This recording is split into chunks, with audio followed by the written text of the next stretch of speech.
from this faraway king. The King of England. He was the most powerful man in the world. And you think about, I mean, it's really hard for us, I think, because we've grown up in freedom, we've grown up where liberty reigns in this country, but they put their lives on the line.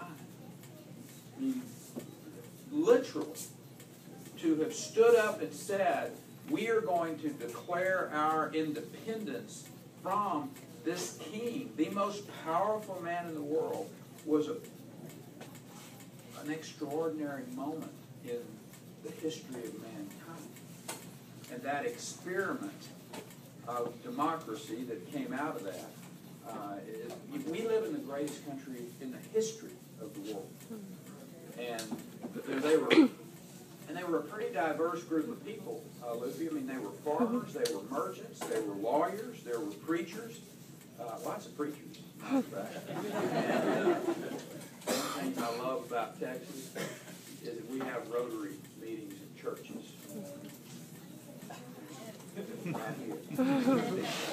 I mean, we are proud of our Christian heritage, of which the Judeo-Christian heritage of which this country was founded.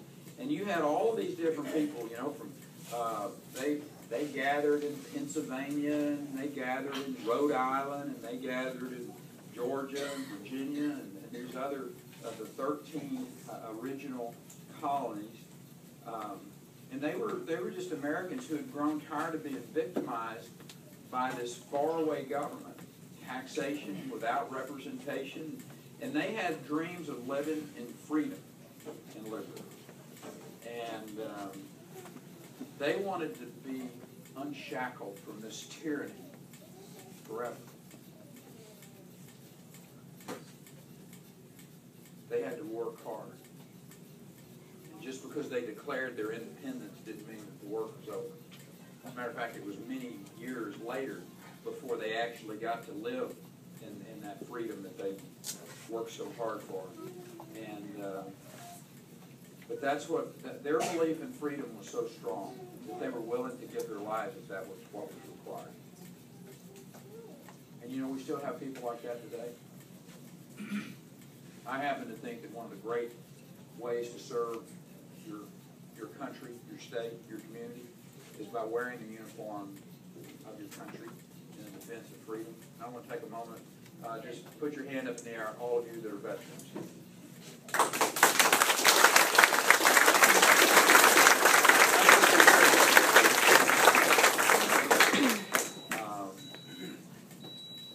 Patrick Henry is one of those that were taught in our schools of the history of where we come from, and I think the attitude that the people had during those days, back in 1776, give me liberty or give me death. And there are still young men and women who are willing to sacrifice their today for our tomorrows, who have that same selfless, sacrificial spirit, who are willing to stand up to tyranny wherever they find it around the world. And that today is one of the things that I want us to kind of reflect upon as we go forward. And for you young people who are in this audience today, I hope you will consider the highest form of service, in my opinion, again, and that is to wear the uniform of your country. I grew up in the Vietnam era. I went into the United States Air Force in 1972 after graduating from the beloved Texas A&M, and served until 1977.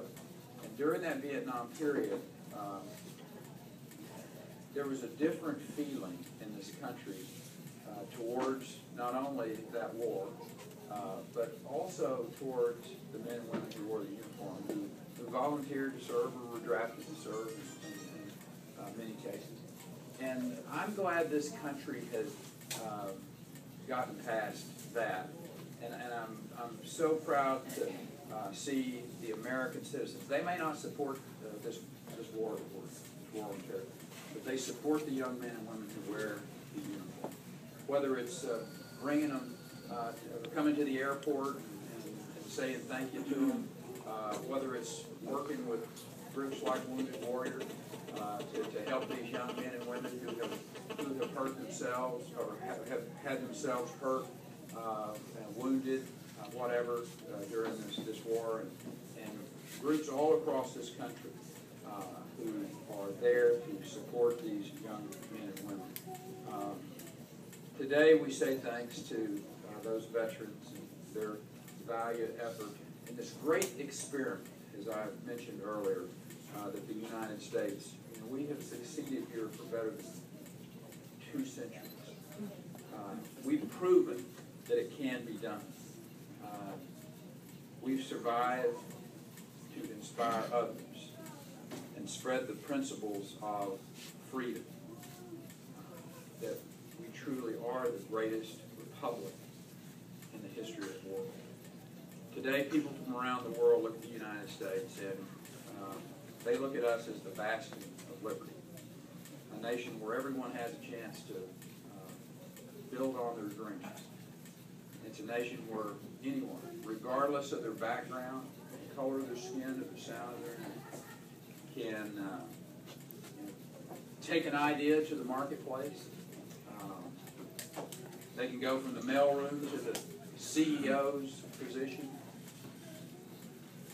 If you're willing to work hard, in some cases sacrifice, there is a reason that around the world that when the phrase American dream is spoken, it draws a clear vision in people's minds. That this is a place where your dreams can still become a reality. Our nation has endured because our people are good. Our principles are sound. Our purpose, that is still unchanged. American is about responsibility, though. It's about being responsible to those values. It's about being responsible to those principles that made our country great, whether it was in good times or bad. And we're all blessed to be Americans, whether by birth or by naturalization. We owe it to those who follow us. Our children, our grandchildren, our great-grandchildren, or in your case, great-great-grandchildren,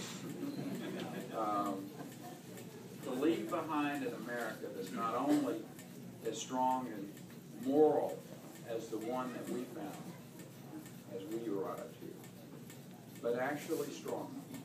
That should be our challenge. We owe it to them to keep America on the path of faith and morality that has served our nation so well for so long. So to paraphrase the great Irving Berlin that we sang to start this morning, even in the dark of night, we have to call upon our Creator to walk beside us and guide us with light from above.